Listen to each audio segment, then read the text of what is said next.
Buen día a todos.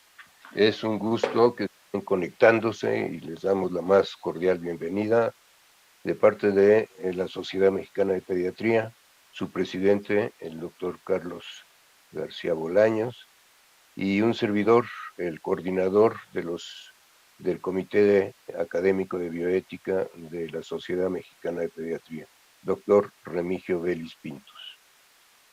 El día de hoy estamos celebrando, digámoslo en esa palabra, la, la treintava, trigésima, la 30, seminario de bioética que empezamos hace 4 años. Bueno, ya este es el 4.º año. En esta ocasión vamos a tener el gusto y el honor de contar con personajes muy importantes en la bioética. En primer lugar, debo decirles que cada uno de estos seminarios está dividido en simposios que dirigen específicamente cada uno de los miembros de la mesa del Comité de Bioética. Y en esta ocasión, la dirección, la organización y la responsable del simposio es la doctora María de la Luz Casas Martínez. Ella es médico cirujano por la Universidad Autónoma de México, con maestría en bioética por la Escuela de Medicina. De hecho, en la Universidad Anáhuac y doctora en ciencias, área del conocimiento de bioética en la Facultad de Medicina. En la Universidad Anáhuac tuve yo el gusto de tomar la maestría con ella originalmente, antes de que ella se convirtiera en doctora en bioética y una personalidad en la misma. Pertenece al Sistema Nacional de Investigadores. Tiene el premio AESCULAP 2017. Es miembro del Foro Internacional de Maestros de la UNESCO en 2019, desde 2019. Es miembro honorario de la Asociación de Bioética de El Salvador, de Guatemala y Honduras. Es miembro de la Federación Internacional de Médicos a Favor de la Vida Humana de Holanda. Ha fungido como presidente de la Academia Nacional de Bioética. Ha sido consejera del CONAPRED, Grupo Paliar, de la Secretaría de Salud, del Colegio de Bioética de Nuevo León, Universidad Autónoma de Aguascalientes, Universidad Autónoma de Durango, todo ello en bioética, Universidad de El Salvador, Comisión Nacional de Bioética, Escuela de Medicina de la Universidad Panamericana. Actualmente es profesor investigador del Centro Interdisciplinario de Bioética de la Universidad Panamericana, de la UP, coordinador de investigación del Centro Interdisciplinario de Bioética de la Universidad de la UP también, y profesor del programa de bioética de la Universidad Autónoma de México. Ella es reconocida como maestra en bioética y con una influencia muy fuerte en lo que es la bioética en medicina, tanto en México como en Latinoamérica. Es un verdadero honor que ella, como parte, además, déjenme decirles que ella forma parte del Comité Académico de Bioética de la Sociedad Mexicana de Pediatría, y por lo tanto le toca dirigir este simposio. Tiene un invitado que yo le voy a pedir a ella que lo presente precisamente porque es su invitado, pero también es una persona muy distinguida que nos honra con su presencia y a quien le damos las gracias por estar con nosotros. Doctora, adelante. Muchísimas gracias, doctor Vélez, y por continuar esta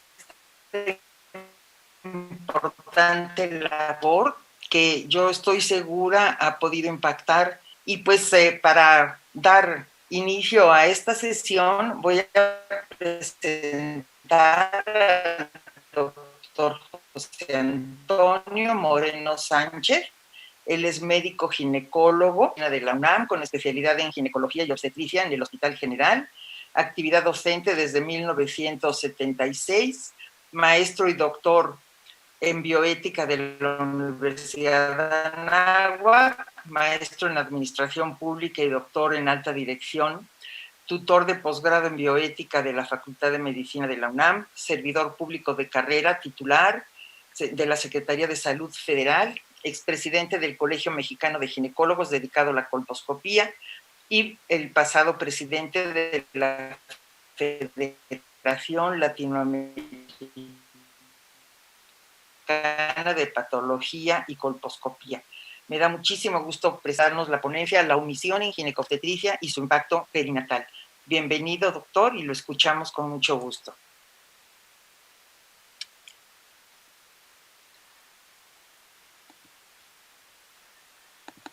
Muchas gracias, doctora Casas, por la invitación. Muchas gracias a la Sociedad Mexicana de Pediatría también por esta amable invitación. Y el tema que seleccionamos para compartir con ustedes está relacionado con las obligaciones, pero sobre todo las omisiones que en la especialidad de ginecobstetricia se llevan a cabo o no se llevan a cabo, y el impacto perinatal que a final de cuentas, pues los médicos pediatras, quienes nos acompañan siempre en todo este tránsito tan difícil, ha hecho que consideráramos conveniente hablar de algo de lo que sabemos que podemos hacer, en lo que podemos incidir y cómo poder tener un cambio, sobre todo de actitudes, yendo un poquito más allá de lo importante que es poseer el conocimiento técnico y científico, que tiene que estar complementado con actitudes en favor de preservar la vida y la salud y entregar buenos resultados. De tal manera que, pues, este va a ser el tema. El objetivo es analizar desde una perspectiva ética estas obligaciones y omisiones que les decía ante los problemas en la atención médica durante el embarazo. Y estos pueden impactar negativamente en la salud perinatal cuando, a sabiendas de lo que se debe hacer, se hace mal o se hace parcialmente o de plano no se hace.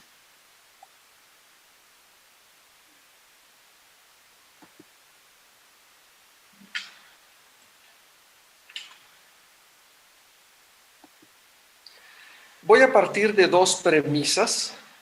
La primera es que existe suficiente conocimiento médico, así como desarrollo tecnológico, pautas de actuación, o sea, guías, consensos, normas, protocolos institucionales, y de esto creo que todos ustedes van a estar de acuerdo. Sin embargo, la omisión de algunos elementos que, a pesar de ser conocidos y no se hacen, propicia que el nacimiento pretérmino, que es el principal problema de salud perinatal, continúe afectando gravemente la salud de los recién nacidos. La segunda premisa es que en los últimos años se ha incrementado la tendencia perniciosa de asignar culpabilidades cuando existe molestia o insatisfacción de pacientes o familiares por los resultados perinatales, en aras de exigir la reparación del daño por los supuestos errores o daños ocurridos, acusando incumplimiento de obligaciones profesionales. Este asunto nos atañe a todos y a diario tenemos solicitudes de apoyo para orientar en algunas situaciones complicadas que los compañeros de la especialidad van teniendo durante el cumplimiento de sus actividades. La tercera premisa es que las omisiones y errores en cualquier disciplina médica pueden definir la diferencia entre la vida o la muerte. Eso lo sabemos todos y creo que nadie estará en desacuerdo también. por lo que se requiere entonces reforzar las conductas que contribuyan eficazmente a disminuir el número de casos de daños a la salud, tanto en el ámbito neonatal como el pediátrico.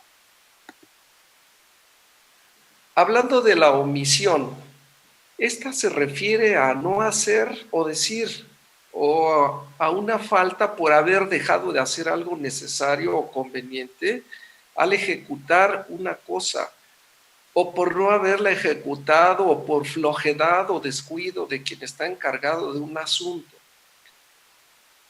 En el caso del médico, omitir un examen clínico completo al que está obligado, pues podrá producir un daño no justificable, o al ejecutar una acción que está prohibida por la norma o no reconocida dentro del estado del arte. Las obligaciones en general podríamos decir que involucran a todos, no es solamente al hablar de omisiones y errores en la práctica médica, tiene sus detalles y tiene sus complejidades. Por eso es conveniente señalar que estas obligaciones en el ámbito de la atención a la salud involucran directa o indirectamente a personas y también a instituciones. Y hablo de la propia paciente y su familia, que a veces es inexistente o simplemente está conformada por ella misma y sus hijos. Y a veces algún familiar ha llegado como la mamá o la suegra y a veces el esposo no está, porque siempre está trabajando o está fuera de donde viven. El personal de salud también, pero además los administradores de los servicios de salud están obligados en este contexto de manera muy importante. El sistema de salud y además el gobierno en sus 3 niveles y en sus 3 poderes. El que tradicionalmente se haya pensado que el médico es el responsable de todo por los resultados en la atención a la salud en cualquier disciplina, creo que ha sido un error de mucho tiempo y es momento de que pongamos en el contexto adecuado esta situación de la corresponsabilidad con todos estos personajes.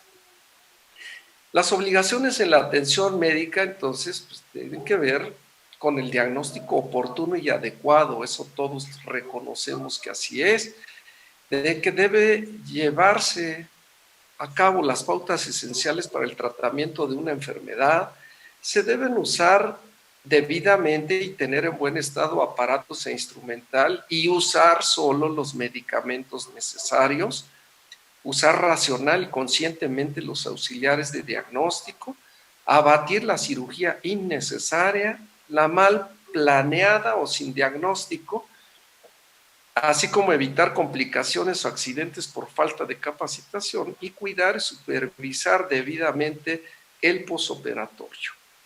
Estos serían de parte del médico. Específicamente en el área de ginecobstetricia les voy a señalar 10 detalles que he considerado que son los fundamentales para el ámbito perinatal. Primero, la atención a los factores de riesgo y los cuidados preconcepcionales que deben llevarse a cabo.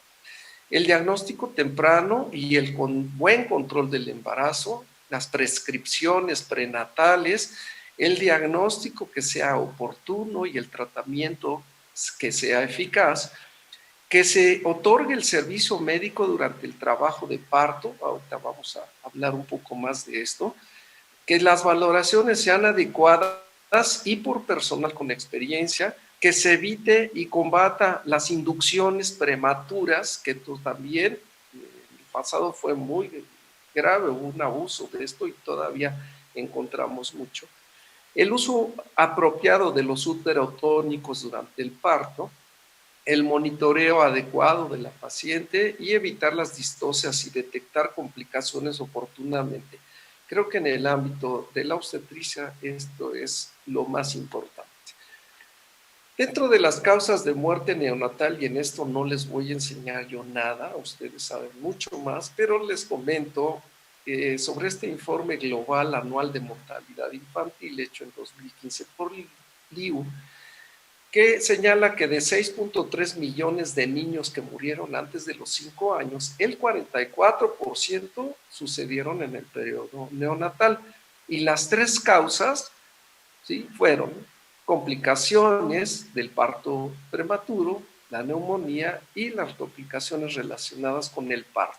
Entonces, tenemos dos elementos de estos tres que nos atañen directamente a los obstetras, y por eso la razón de esta plática, de poner sobre la mesa no acusaciones ni endilgar responsabilidades excesivas o estar en un ámbito o en una idea de señalar a quién le toca la mayor parte de la culpa.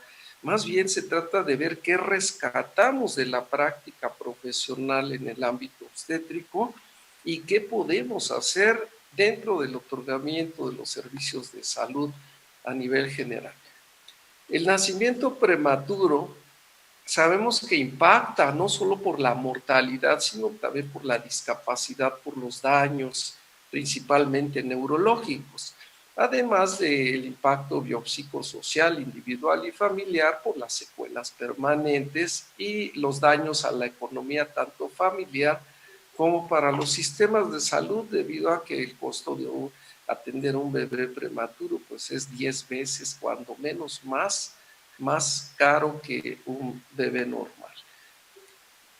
Por todo esto se estableció en México desde hace 2 años, los días 9 de mayo, el Día Nacional de la Salud Materna y Perinatal, con el objeto de fortalecer la cultura sobre la protección de la salud y el cuidado perinatal referente al embarazo, el parto y el puerperio.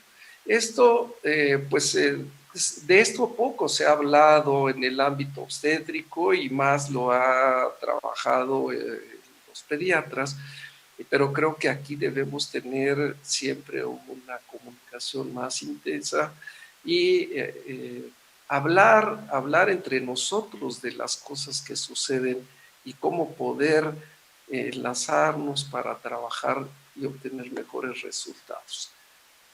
Voy a hablarles a ustedes rápidamente de los elementos más importantes que pueden generar daños perinatales por la falta de atención o la atención deficiente. En términos globales de la salud reproductiva, les diría que implica responsabilidades y obligaciones igual en el ámbito individual, familiar, sectorial y gubernamental. Esto no es potestad solo de los médicos.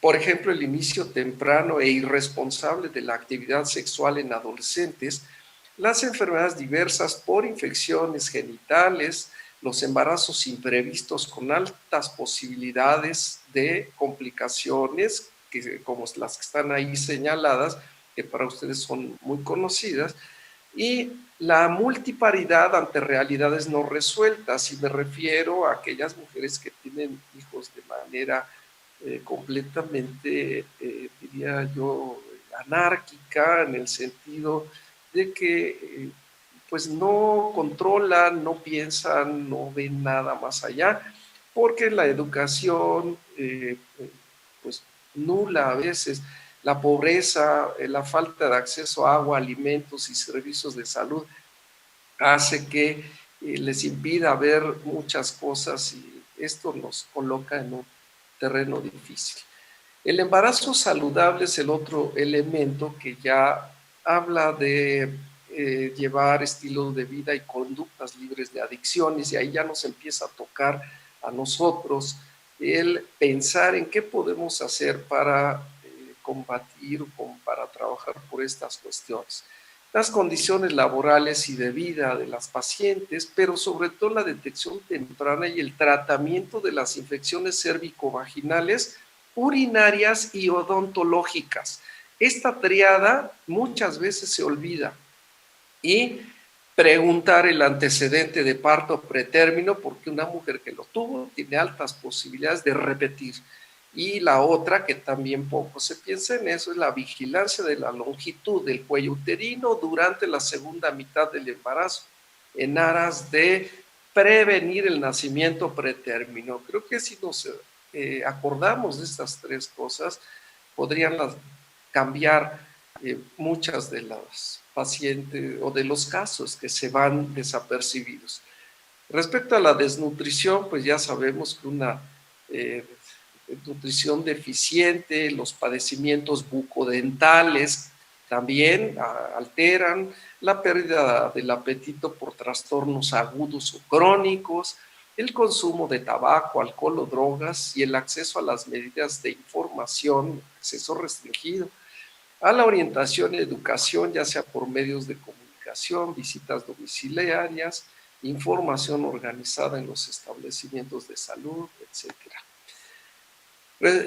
Respecto a las infecciones de transmisión sexual, donde también a nosotros nos corresponde poner énfasis, es con la paciente el hablar de los incumplimientos y errores en el autocuidado personal, la falta de atención médica preventiva, diagnóstica y curativa en los ámbitos escolares, laborales y de salud para la detección de enfermedades tan comunes como las que están aquí señalados, cuyas complicaciones y resultados originan directa o indirectamente el parto pretérmino y sus secuelas. Y de esto a veces se pasa por alto.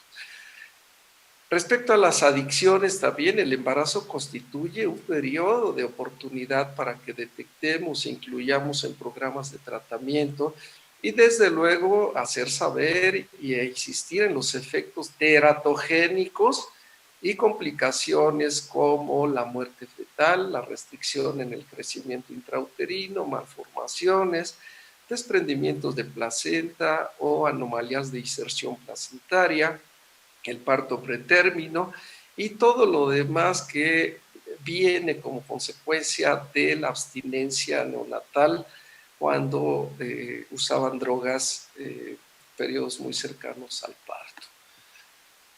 Respecto al diagnóstico prenatal, les diría que alrededor del 3% de los nacidos vivos presentan algún tipo de anomalía, pero se incrementa la detección hasta el 4 a 7% en el primer año de vida, y que la mayoría de los defectos del tubo neural se pueden prevenir con la ingesta adecuada de ácido fólico, y también esto todavía no se logra que sea así. Muchas pacientes nos siguen llegando y en el ámbito urbano embarazadas y que no tomaron nada de ácido fólico. La detección temprana de alteraciones fetales y las complicaciones maternas y reducir el riesgo de recurrencia, aquí sería el impacto directo en que nosotros colaboremos, sobre todo para evitar las recurrencias de estas anomalías, sobre todo cromosómicas, y para ello parte de los objetivos del diagnóstico prenatal. Respecto a la restricción del crecimiento intrauterino, que es nuestra responsabilidad directa para diagnóstico y manejo oportuno, esto es uno de los mayores problemas en obstetricia, afecta al 15% de los embarazos, 30 millones de nacidos, recién nacidos con este problema, y esto aumenta mucho el ingreso a las unidades de cuidados intensivos por la asfixia, el síndrome de aspiración meconial, hipoglucemia, en fin, todas las complicaciones que ustedes conocen perfectamente bien. Nada más señalar que fallecen más los niños con restricción, que tuvieron restricción en el crecimiento intrauterino, que los prematuros con peso adecuado a la edad gestacional. Esto debería hacernos también reflexionar y reforzar mucho el diagnóstico oportuno de estas restricciones. La infección de vías urinarias suena tan simple, pero así como es de simple, es de grave y de frecuente, ¿sí? Es una de las más frecuentes en el embarazo, pero la falta de atención oportuna, integral y continua desde el inicio impide el que tengamos buenos resultados, y esto deriva casi siempre en el parto prematuro, que es el responsable directo del 75% de las muertes perinatales y el 50% de las secuelas neurológicas atribuibles. Respecto a los cuidados hipertensivos del embarazo, esto es también causa muy grave para la prematuridad y bajo peso al nacer y la mortalidad perinatal, además de que se asocian con gran incremento de cesáreas y estancia hospitalaria. El control prenatal, diagnóstico oportuno y el manejo adecuado son las medidas más eficaces y con esto obtener recién nacidos más sanos. Pero los sistemas de salud tradicionalmente han omitido acciones para identificar y asistir médicamente a las mujeres con mayores riesgos. La ruptura prematura de membranas, que es un dolor de cabeza verdaderamente, ya que en una misma paciente puede haber varios factores de riesgo asociados, pero pues se complica por la prematurez y quizá aquí lo más importante de señalar es que no debe ser diagnosticada por casualidad, sino que te tienen que poner pues todo el conocimiento y toda la experiencia para identificarla oportuna y eficazmente.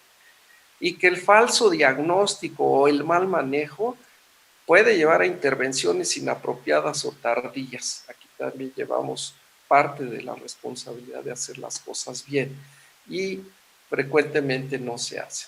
Respecto a la hemorragia obstétrica, siendo la primera causa de muerte materna en el mundo, ocasiona también complicaciones muy severas por prematurez o hipoxia y es una prioridad igual que requiere actuar urgente, oportunamente y ordenadamente. Debe considerarse una mejor atención preconcepcional y prenatal para disminuir el riesgo y los nacimientos complicados y contar con un plan de acción, el cual no existe en todos los casos, con personal entrenado, equipo suficiente y adecuado para la extracción oportuna del feto y la transferencia pronta hacia la unidad de cuidados intensivos cuando el caso lo requiere. Las técnicas de reproducción asistida, fíjense, se asocian con 46% mayor de riesgo de parto prematuro, además de que incrementan las tasas de cesárea, de placenta previa, de trastornos hipertensivos, diabetes gestacional y también restricción en el crecimiento intrauterino.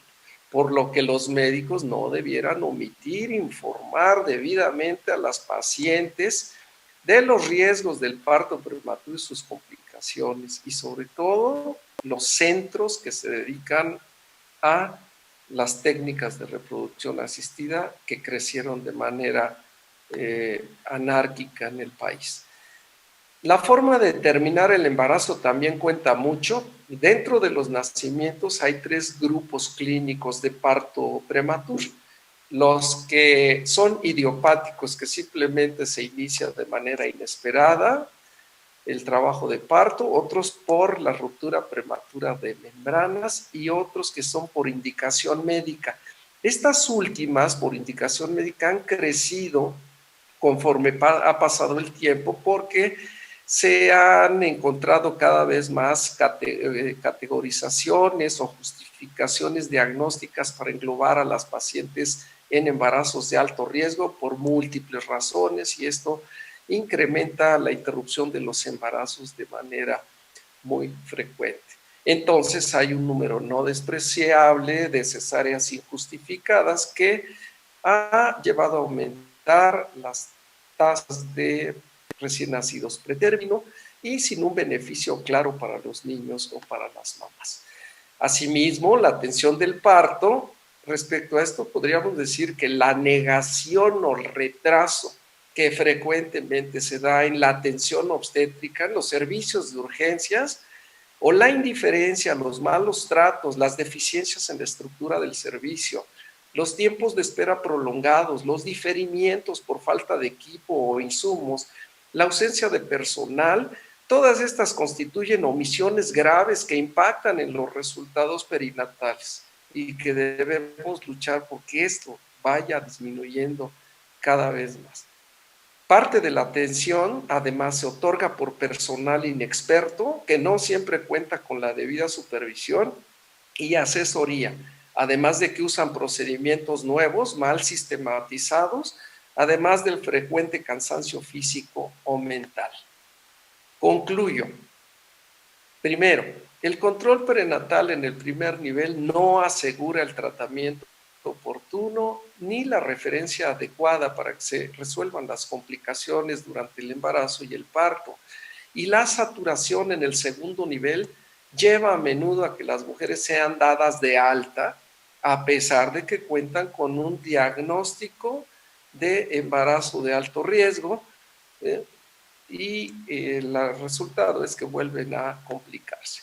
Segunda, que el manejo clínico de gran parte de los casos revela una deficiente capacidad de respuesta del Sistema Nacional de Salud en términos de atención primaria, cobertura de los servicios, capacidad instalada, gestión hospitalaria, personal de salud insuficiente y graves restricciones financieras, que todo esto hace una serie de omisiones graves que son atribuibles al Estado, al gobierno y a su sistema de salud.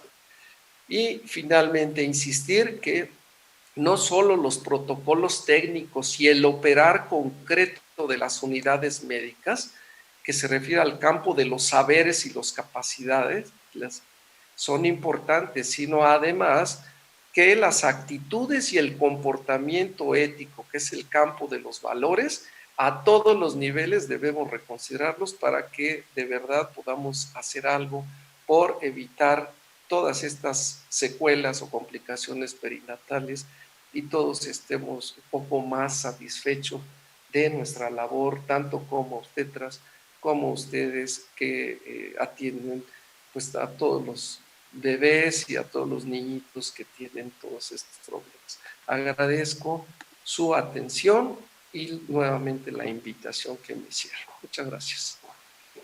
Muchísimas gracias a usted, doctor Moreno, por esta interesante presentación. Estoy segura de que ha sido de gran utilidad para todos nuestros oyentes, de los cuales, si tienen ustedes preguntas, pues estamos en la mejor disposición de pasarlas al doctor Moreno para que puedan ampliar o puedan dirimir algunas formas que ustedes necesiten ser ampliadas. Muchas gracias, doctor. Yo le querría pues preguntar, en su práctica, que ya tiene usted bastantes años de experiencia, quisiera saber qué es lo más frecuente de todo esto que usted ve entre instituciones públicas y privadas. ¿Hay una diferencia entre las fallas de unas y otras? Sí, claro, hay pros y contras en cada una, pero yo le diría que a nivel público el principal problema es el rechazo y los malos tratos y la dilación y los tiempos de espera prolongados por saturación de los servicios o por falta de insumos. Esto, desde luego, en el ámbito privado no sucede. Todas las pacientes entran a la hora que llegan y hasta además porque se tienen que quedar hospitalizadas, a veces sin necesidad, pero si no, el seguro no paga, y etcétera, etcétera. Y además, la tasa de cesáreas generalmente anda por arriba del 90-95%. En el ámbito público, pues se trabaja más por buscar la vía natural del nacimiento, ahora retomando esto por el parto humanizado y esas cosas que tienen doble finalidad. Por una parte, brindar mayor seguridad y una práctica obstétrica más apegada al deber ser. Pero por otra, pues porque la economía de las instituciones públicas no resiste todo este asunto porque se alargan las hospitalizaciones, requieren mayor cantidad de medicamentos y equipo y sobre todo el personal entrenado que no todo el tiempo hay, porque lo que rifa en las instituciones públicas en gran parte es el ausentismo del personal y más del personal con experiencia. Se les deja mucho a los médicos residentes casi toda la responsabilidad de las guardias y el adscrito a veces aparece de repente. A grandes rasgos. O sea, hay muchas cosas más, pero yo le diría de entrada esto. ¿Y usted ha notado algún tipo de agudización de estos problemas ahora con la pandemia COVID? Sí, desde luego que se ha recrudecido el problema, pues porque el personal mayor de 60 años, personal médico y de todo tipo, enfermería, camilleros, etcétera, tuvieron que retirarse a sus casas por medidas de precaución y esto redujo mucho la capacidad de atención.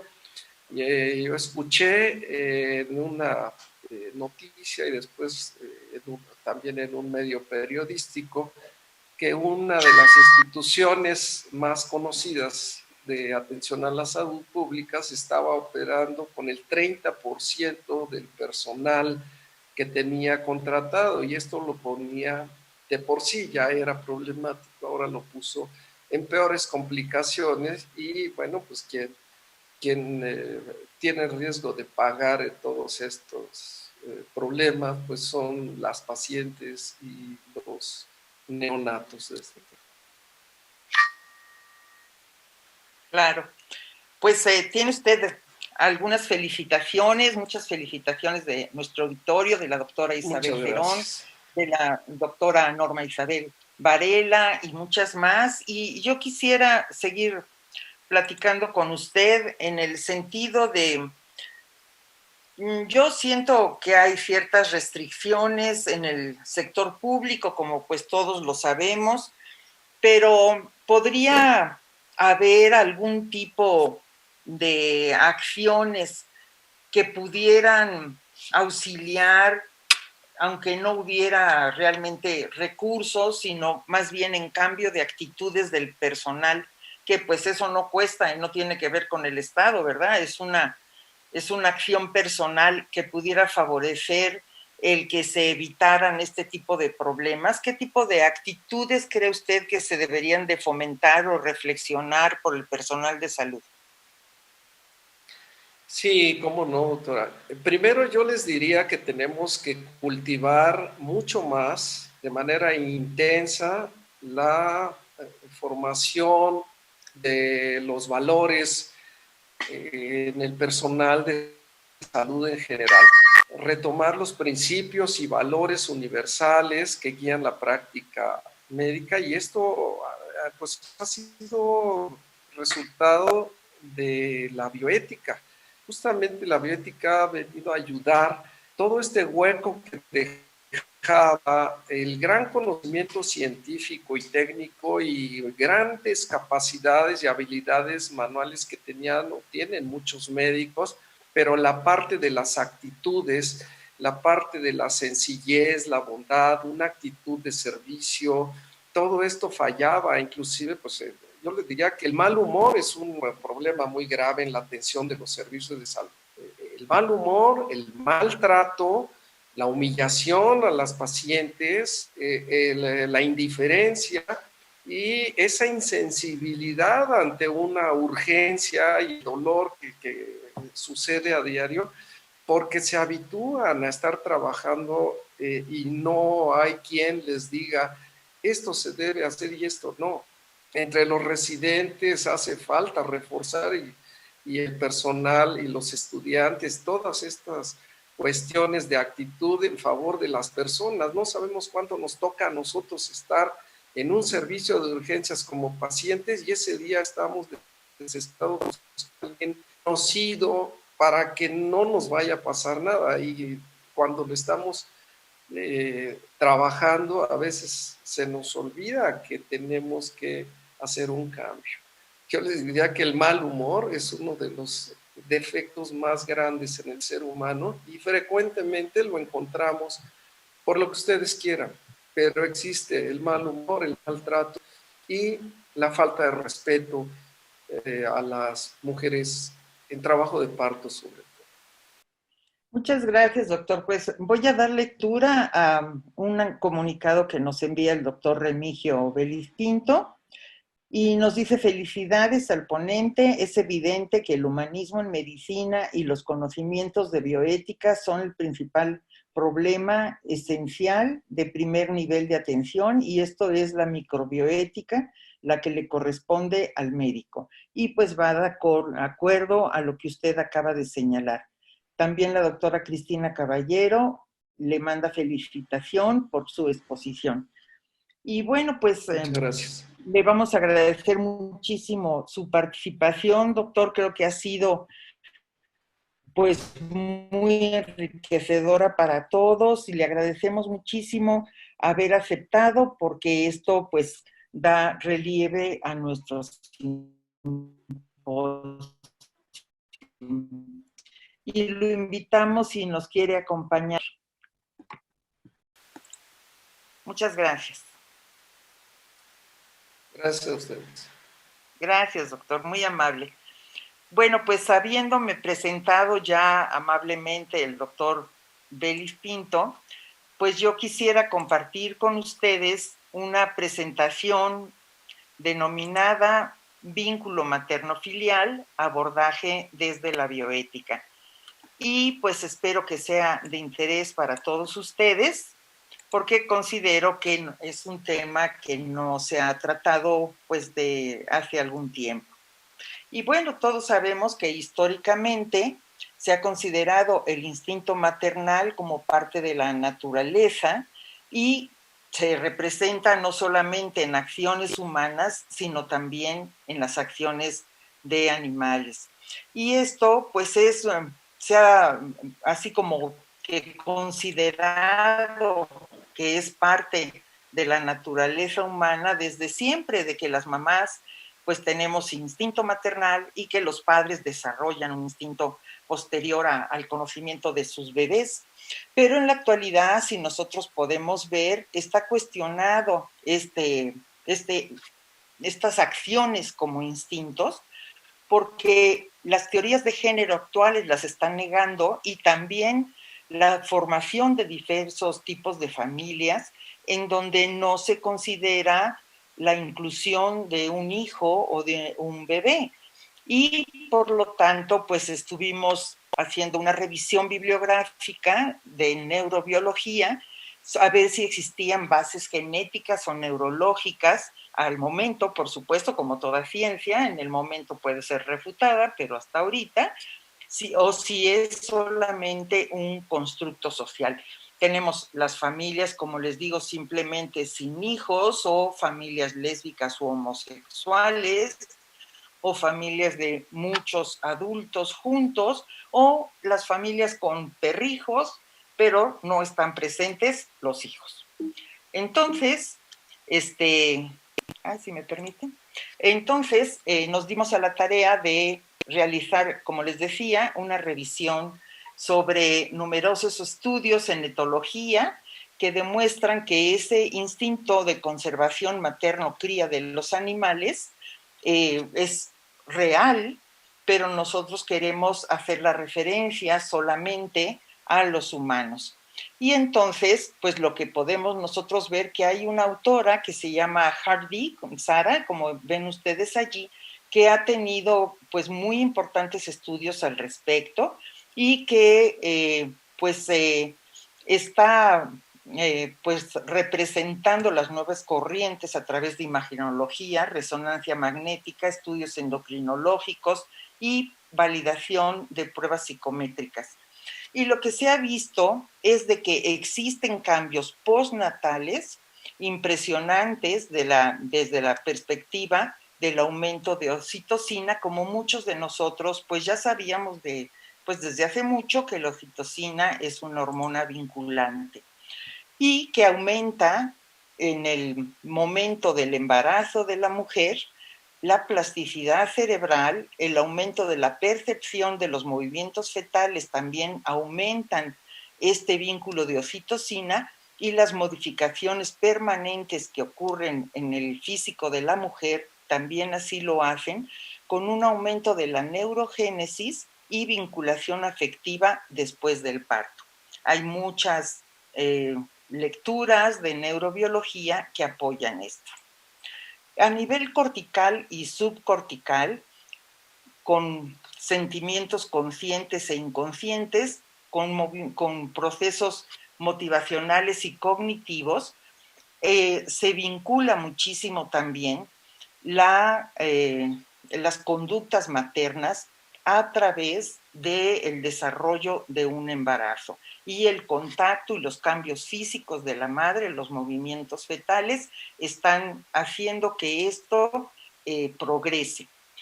Los cambios se producen a nivel de cerebro medio, como ponemos aquí, en el núcleo dorsal del RAFE, que es una fuente de producción nuevamente de serotonina y que esta conducta maternal, como les digo, se ha estudiado durante todo el embarazo de las mujeres. Sí se ha correlacionado que hay beneficios cognitivos en la maternidad, porque madres humanas pueden reconocer olores y sonidos de sus bebés porque favorecen las capacidades sensoriales. Y además todo esto está mediado por el cortisol. Las madres con altos niveles de cortisol después del parto se sentían, como ponemos aquí, más atraídas a los bebés y reconocían mejor los sonidos de los bebés. Además, el cortisol pues es una fuente de aumento de estrés y esto pues beneficia, podríamos decir, a la relación materno-fetal porque la mamá está más alerta, con más vigilancia y sensibilidad para el cuidado de su bebé. Estos beneficios cognitivos de la maternidad la asocia a la posibilidad de que las mujeres desarrollen acciones multitask. O sea, siempre desde hace muchos años se ha dicho que las mujeres pueden hacer muchas cosas al mismo tiempo, capacidad que está algo más restringida en los hombres, que en muchas ocasiones se enfocan a una o dos actividades nada más, pero las mujeres, como ven ahí en esa fotito, ¿verdad? Pueden estar cuidando al bebé, hablando por teléfono, lavando la ropa o haciendo la comida, y todo esto en forma adecuada gracias a esta posibilidad de desarrollo de beneficios de la maternidad. Las estructuras del cerebro cambian y no se nace con esas afinidades, sino se adquieren en el mismo embarazo, según muchos autores. Y esto es una parte muy importante que tenemos que reflexionar en la parte última de esta plática.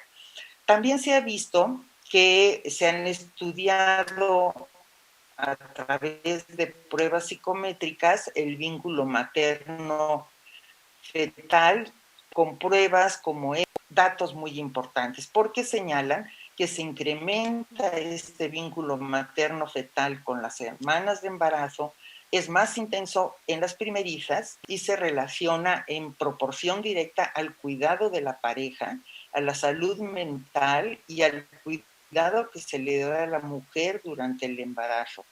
Sí se ha visto a través de estos pruebas psicométricas y de desarrollo psicológico, que las mujeres que son abusadas, las mujeres que no son tratadas adecuadamente o que son tratadas en forma agresiva o despreciativa o de alguna otra forma negativa, bloquean el desarrollo de ese vínculo materno-fetal. Y esto también es muy importante de reflexionar en la bioética. Entonces nosotros preguntamos si hay solamente una programación neurológica en el ser humano o también existe el aporte tan importante de la cultura, y por eso nos fuimos a estudios de sociología. Y en estos estudios, bueno, pues por supuesto nosotros pertenecemos a un género mamífero, pero debido a nuestras características, pues nos hemos separado muchísimo de solamente las acciones de tipo instintivo, y en los humanos realmente no existen instintos, sino impulsos, o sea, instintos educados a través de la cultura, reflexionados a través de la inteligencia y efectuados a través de la voluntad. Así que no son solamente instintos. Pero de todas maneras, obviamente los aportes sociológicos son muy importantes porque la educación social es parte de lo que todos nosotros somos. Y, por supuesto, esta perspectiva se ha estudiado desde el punto de vista sociológico, en el cual se prioriza la cultura sobre la biología. Y de estas investigaciones, como les decía, muy importantemente en esta autora Hardy, elabora muchísimos estudios en los cuales niega que exista realmente un impulso o instinto maternal, sino que todo esto proviene de cambios sociales. Todo esto, por supuesto, lo podemos discutir porque precisamente ese es el punto de la plática. Al principio, la raza humana dependía de la crianza conjunta de los miembros, pero cada vez la sociedad, sobre todo la moderna, nos dice Hardy, tiene una indiferencia hacia los niños. Y también ella ha constatado que no solamente las madres podrían cuidar a los niños, porque aunque las madres no fueran biológicas, podrían dar a sus niños desde la antigüedad a matronas que los cuidaran y que los llevaran al desarrollo. La madre, teniendo leche, como dice ahí, no amamantaban a sus hijos, por lo tanto ella lo consideraba un rasgo negativo al impulso materno-fetal. Y esto es uno de los argumentos que tomaron las posturas feministas al principio de su desarrollo. Y también pues señala que hay una diferencia, obviamente, entre bebés humanos y crías de otros animales por la indefensión de los primeros años, y eso hace que los adultos cuiden a los niños a través de su vulnerabilidad y de sus rasgos físicos que, como todos sabemos, las caritas adorables, redonditas y ojitos grandes, pues llaman muchísimo la atención y se han puesto de moda no solamente en la realidad, sino también en los medios masivos de comunicación. Dice, algunas madres produjeron leche, aunque no eran madres biológicas, y también padres que cuidan a sus hijos en forma amorosa con un gran vínculo y que esto estaría pues señalándose para ella que es socialmente aprendido. Dice, cuando nace un bebé, también hay cambios hormonales en los hombres, todo esto está obviamente probado en sus textos, y consiste en que el nivel de testosterona de los hombres disminuye 30% después del nacimiento del niño. Lo que Hardy enfatiza es que las madres no son las únicas de cuidar a los niños, sino también los padres afectuosos. Así que, pues los aportes sociobiológicos actualmente nos dicen que obviamente tanto madres como padres pueden ser cuidadores afectivos y afectuosos de sus bebés. Los aportes sociológicos son controversiales porque, como ustedes saben, muchas veces los cambios hormonales en los cuales se puede dar algún tipo de depresión posparto, Hardy sobre todo y estos otros autores señalan que es un rechazo al embarazo, lo cual pues no es la regla porque es la excepción que en los embarazos se desarrolle este tipo de emotividad negativa, pero ellos dicen, efectivamente puede ser que esteroides y hormonas impacten dando este cambio de depresión posparto. Nicholson nos dice que la presión de la sociedad y de los pares hacen la creencia de que las mujeres deben de tener hijos a cierta edad. Y claro, esto lo hemos oído en comentarios sociales, familiares, etcétera, ¿no? Pero, pues, la modernidad, nos dice Milik, ha cambiado esa visión y está desapareciendo esa presión social. Por lo tanto, se basa en la capacidad de empatía de las mujeres para que se desarrolle ese vínculo, pues cada vez es más infrecuente la presión sobre el tener hijos. Y también insisten que las madres que no han engendrado los hijos, como en el caso de las adopciones, también desarrollan un vínculo materno-fetal. Esta autora Shari nos dice que, pues, aunque efectivamente existen instintos y los bebés necesitan a alguien que los alimente y los cuide, no quiere decir que esto sea natural, sino que es socialmente promovido por la misma necesidad de la vulnerabilidad de los bebés. Así que dice que la maternidad se compone de dos aspectos, uno biológico y otro social, que no siempre se unen en la misma calidad, en la misma persona. Así que dice que sentado el instinto maternal como algo que solamente pertenece a las madres biológicas, significaría que los niños no pueden ser criados por padres solteros o por adoptantes y que esto iría en contra del sentido de la naturaleza. Pero en forma muy importante, seguimos insistiendo porque estos cambios sociales de la modernidad, bueno, desde el siglo pasado para acá, por el feminismo, pues nos está planteando los estudios de género y sobre todo Rubin Gale, que fue de las fundadoras de este movimiento, que nos dice que esto es un conjunto de disposiciones por el cual la sociedad transforma la sexualidad biológica en productos de actividad humana y satisface las necesidades. Y nos señala además que la maternidad es una represión social, puesto que ellas son fundadoras del movimiento feminista político-social, en donde nos dice que la maternidad es una represión promovida y que no debería estar condicionada por la posibilidad natural de procrear, porque causa desigualdad y en el cuidado y en la crianza de los hijos. Esto fue ratificado por Simone de Beauvoir, que seguramente todos conocen, la cual dice: su desgracia consiste en haber sido biológicamente destinada a repetir la vida, cuando a sus ojos la vida no lleva en sí sus razones de ser y cuando estas razones son más importantes que la vida misma. O sea, nos dice Simone de Beauvoir que es una restricción social la maternidad. Y de esta forma también insiste en que esto de la imposibilidad de sustraerse de la determinación biológica la limita a un destino más trascendente, que sería el trabajo o otro tipo de metas, y dice: su desgracia consiste en haber sido biológicamente destinada a repetir la vida y no poder hacer sus planes.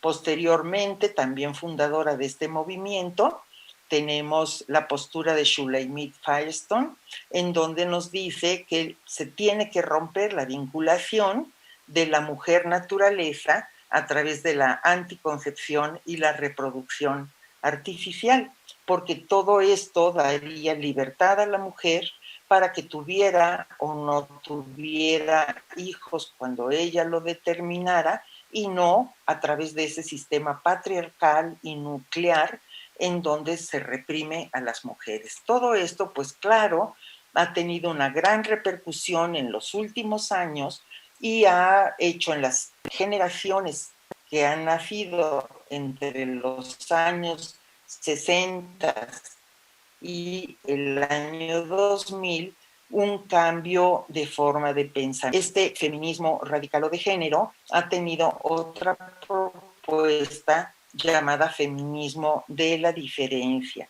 Y en esta se dice que hay que reivindicar la función maternal enriquecedora propia de la mujer, de la capacidad de crear.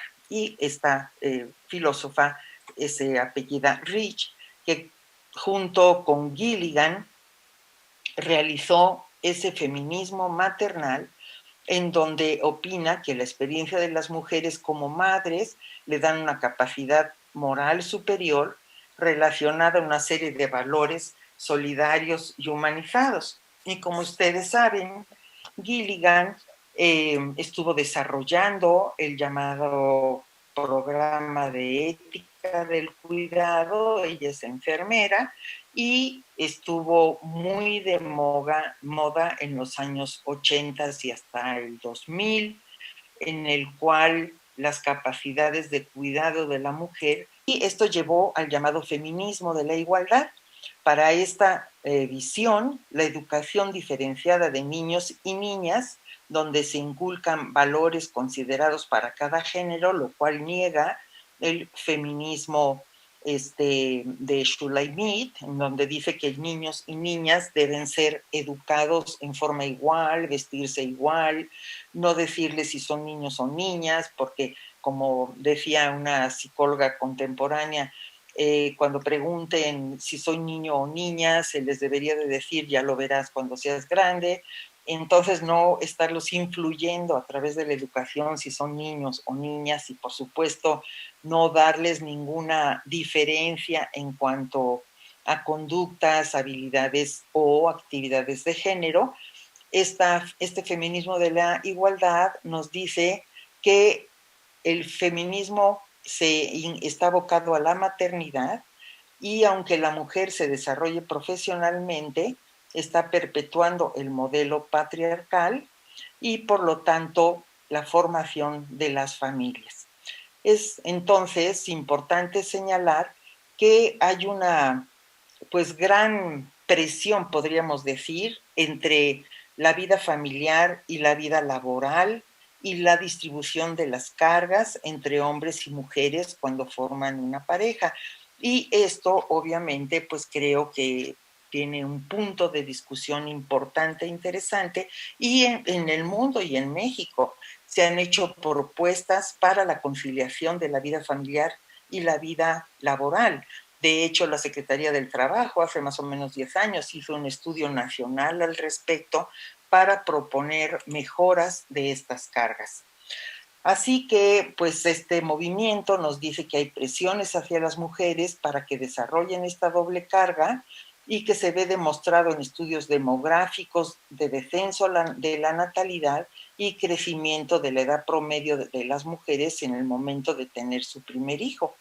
Y todo esto se correlaciona ahora porque hay una presión de trabajo y no tanto una presión a tener hijos.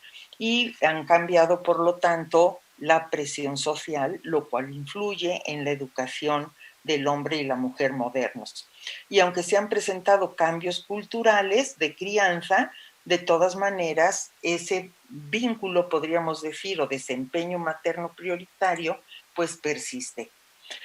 En muchos grupos sociales, la mujer tiene que tener labores no maternas, pero también tiene que desarrollar las maternas, y ellas mismas, por lo tanto, tienen una doble presión y carga, independientemente de que lo hayan decidido libremente o haya sido impuesta, pero sí desarrollan esta multitask, que pues también dijimos anteriormente, pero también con una carga impositiva importante.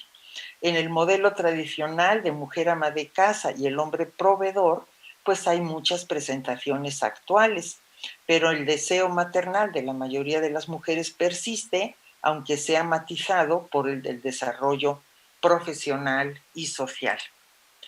Bueno, pues, ¿qué nos puede decir entonces estas dos posturas? Por un lado, tenemos la postura neurofisiológica, en el cual hasta ahorita lo que se ha encontrado es que se desarrolla ese vínculo materno-fetal a través de la oxitocina y el cortisol, especialmente con un desarrollo de habilidades importantes por la mujer a través del embarazo, y no se ha probado hasta ahorita que lo haya antes del embarazo.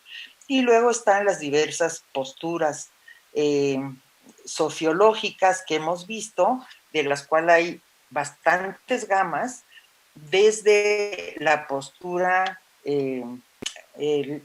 radical feminista, en el cual señala que la maternidad es realmente no solamente una carga, sino que están las mujeres pues determinadas negativamente por su posibilidad de procreación, y que hay que pues luchar en contra de esto, hasta posturas un poco más mediadas como la de Gilligan, en donde encuentran que las mujeres pues tienen características en cuanto a valores y habilidades que favorecen la maternidad, y en otras posturas menos radicales entre estas dos, en donde sí señalan que ha habido cambios sociales importantes en donde está la inclusión laboral de la mujer, pero también la inclusión a la maternidad, y que esto ha hecho una doble carga, muchas veces aceptada y otras veces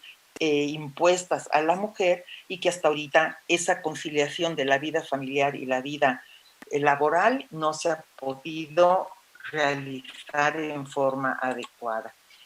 Bueno, pues la bioética nos puede decir que ha habido siempre un debate que se denomina natura contra cultura, en donde se señala qué tanto la acción de una persona es dada simplemente por la naturaleza, llámese en este caso por la neurobiología, o por la cultura, qué tanto tienen ese peso en el ser humano, porque indudablemente el ser humano es un compuesto de ambos, no es solamente naturaleza como en los animales, pero no es solamente cultura como muchas otras personas pretenden, porque el ser humano es un ente biológico y cultural.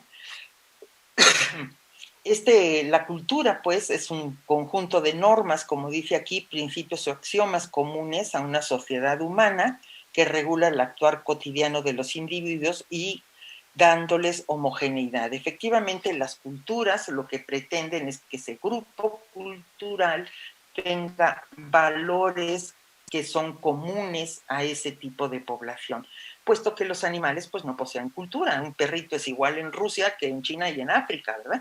Por lo tanto, no hay ese tipo de diferencia.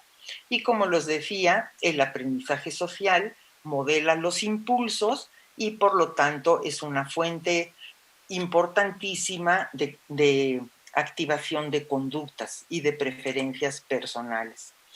Pero el ser humano no es solamente cultura, porque también tiene acciones que corresponden a la biología propia de su ser, y no puede hacer muchas cosas como la cultura le pediría o como la libertad le pediría, en el sentido de que se lo restringe la misma biología. Les pongo este ejemplo: aunque el ser humano quisiera volar, pues no lo podría hacer porque su propia biología se lo impide. O sea, el ser humano no es solamente es libertad, sino que tiene una restricción muchas veces de tipo biológico.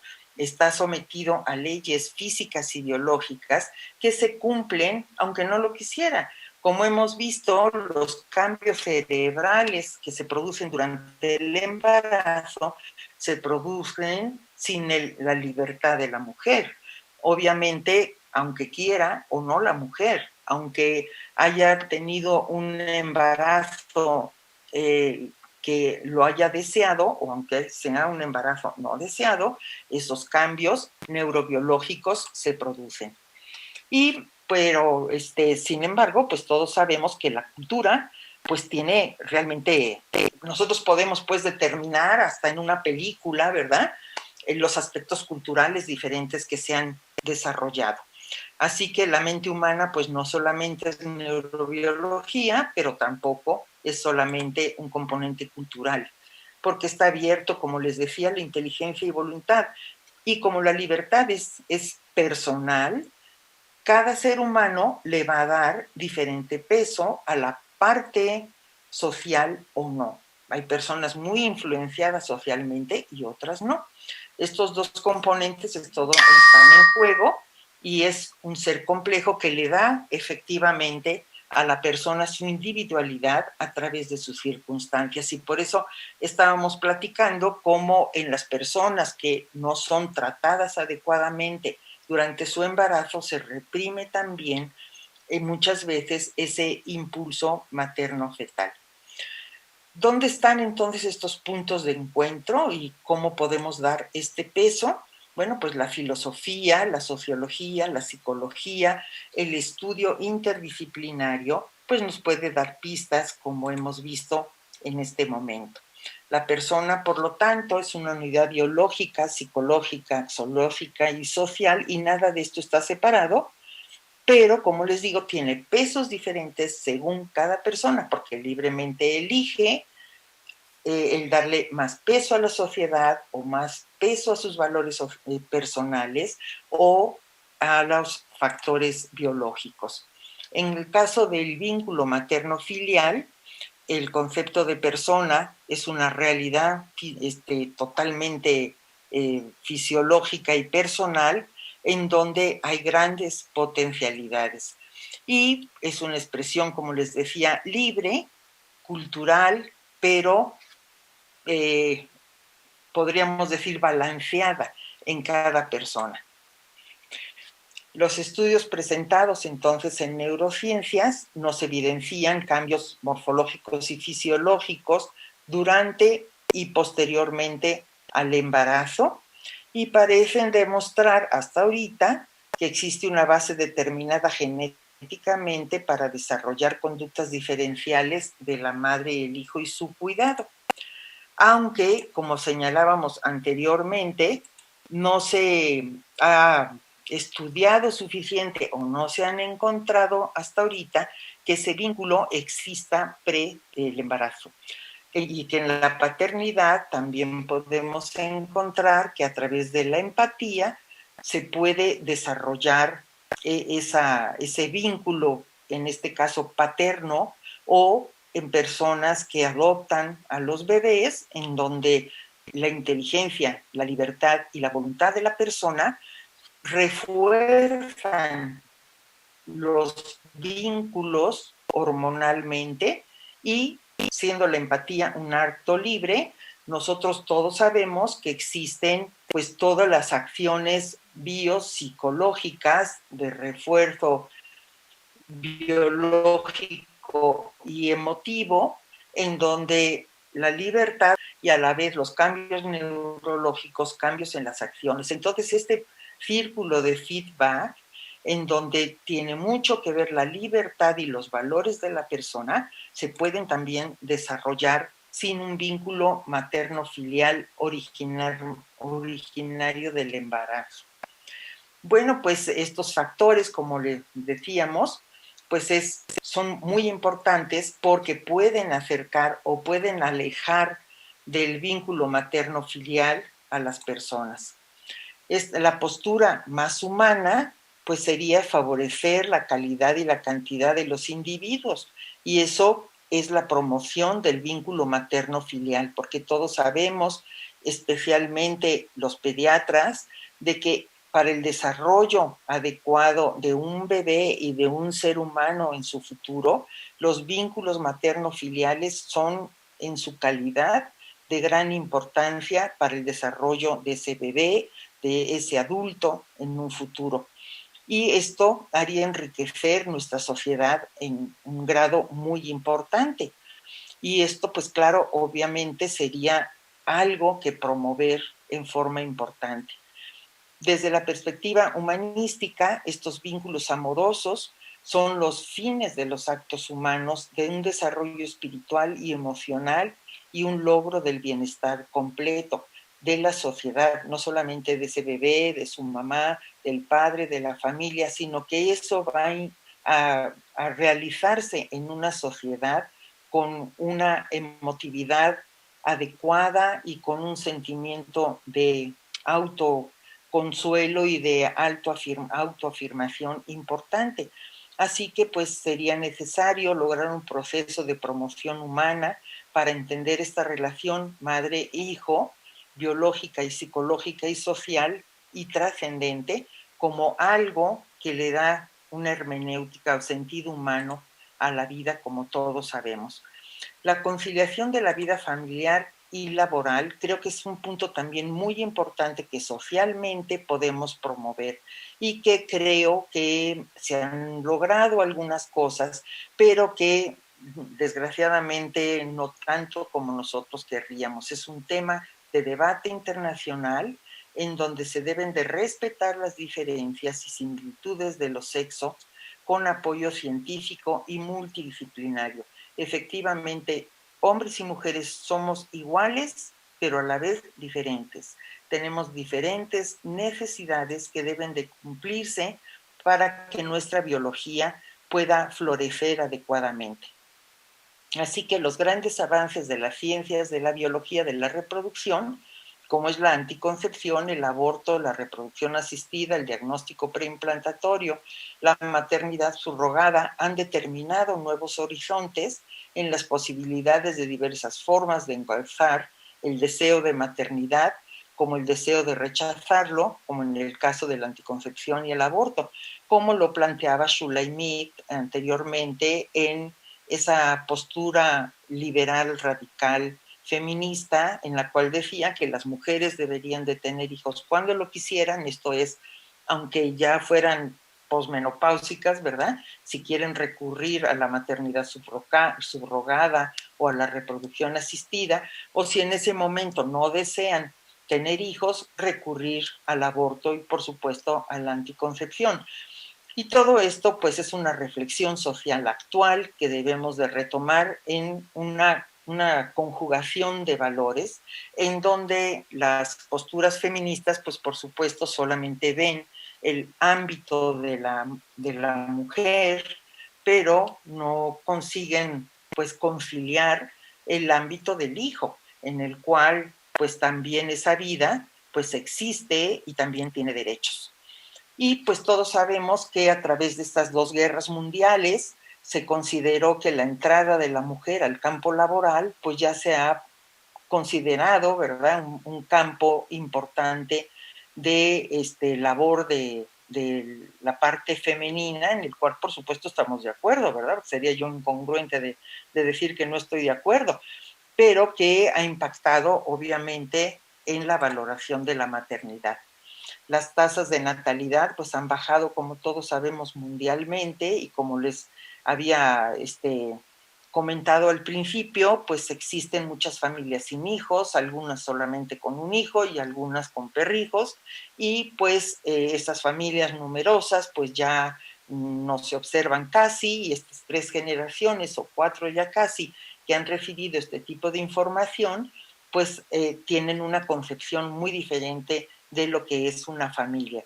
La tasa de fertilidad mundial se situó en torno a los 2.2 hijos nacidos por mujer en 2017 y va a la baja, y pues en muchos países, como saben, el reemplazo poblacional pues ya es muy grave. También se ha desvinculado la procreación por casi 60 años de la relación sexual.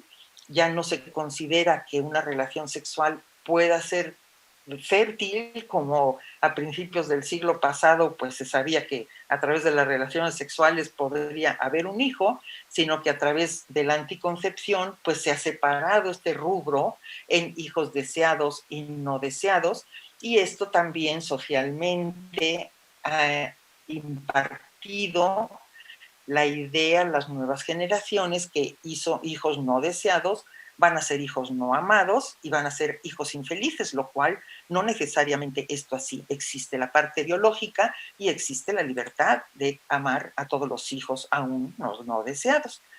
Este es una parte importante porque en la sociedad actual la palabra deseo nos lleva a que todo debe de ser libre y a que todo se debe efectuar únicamente si la persona quiere o no. Y nosotros sabemos como médicos que eso no es posible, porque entonces pues nadie se enfermaría, ¿verdad? Nadie se moriría, porque si nada más fuera el deseo, pues esto no, la biología no se cumpliría, y sí tenemos una restricción biológica.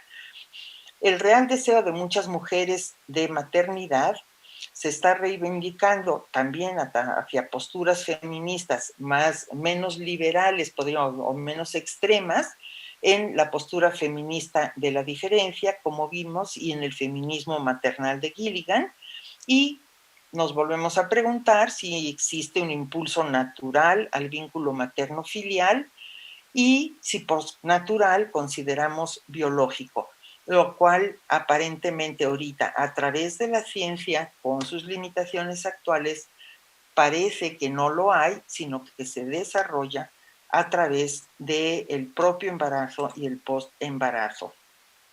existe claramente un impulso sexual, o sea, biológicamente un impulso al tener uniones hombre-mujer, ¿verdad? Que posiblemente pudieran ser fértiles y que biológicamente la finalidad de las uniones hombres-mujer pues sería la reproducción de la especie, ¿verdad?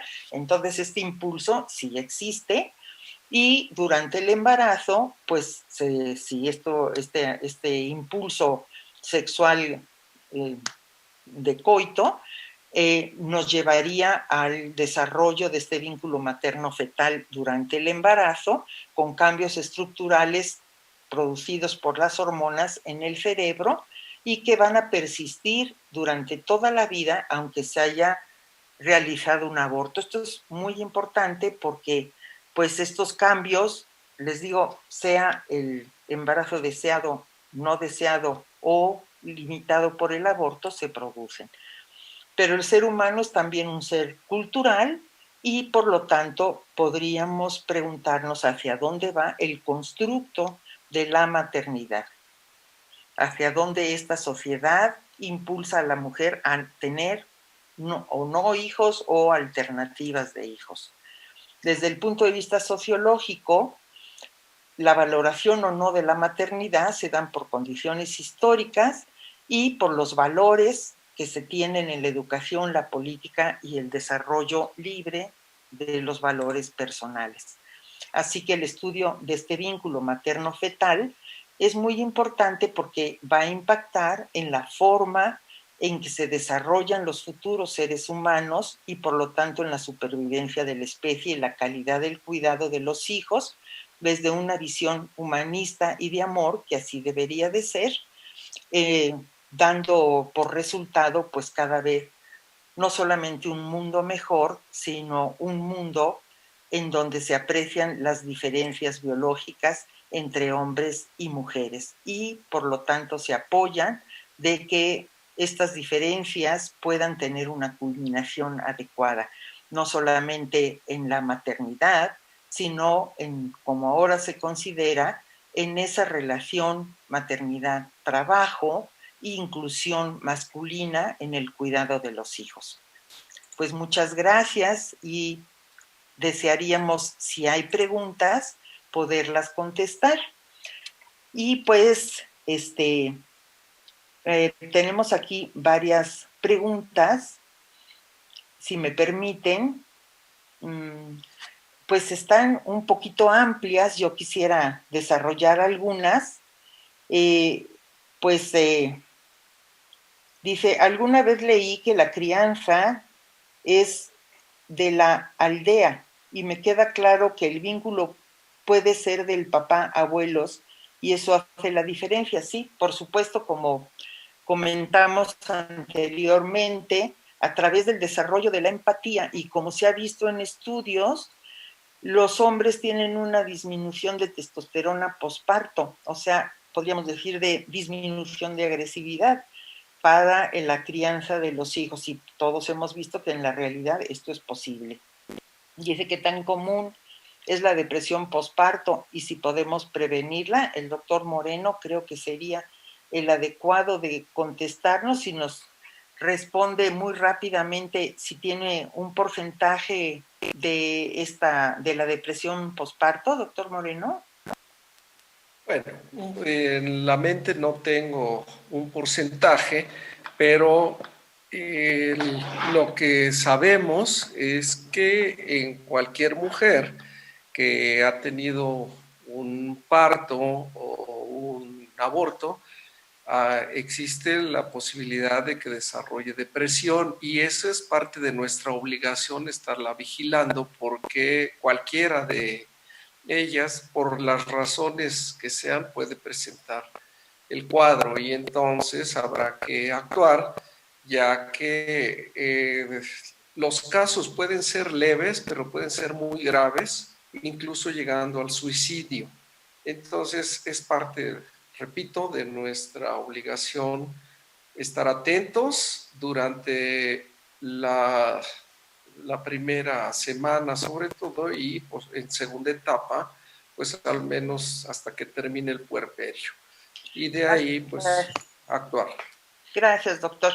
Pues yo tengo entendido que si bien hace algunos años que empezaron a estudiar este síndrome, lo consideraron psicológicamente un rechazo al hijo, ahora se ha visto que hay cambios hormonales importantes que están influyendo en los cambios psicológicos de las mujeres y que se pueden tratar en forma pues bastante adecuada a través de apoyo psicológico y también de reajuste hormonal, y que es la minoría, como dijimos anteriormente, es un porcentaje muy menor el que desarrolla este tipo de síndromes, aunque la sociedad actualmente lo ha impulsado como un síndrome frecuente, y pues hay muchas personas que psicológicamente pues quedan, podríamos decir, sensibilizadas a pretender que a lo mejor tienen este tipo de síndrome. No negamos las cargas de trabajo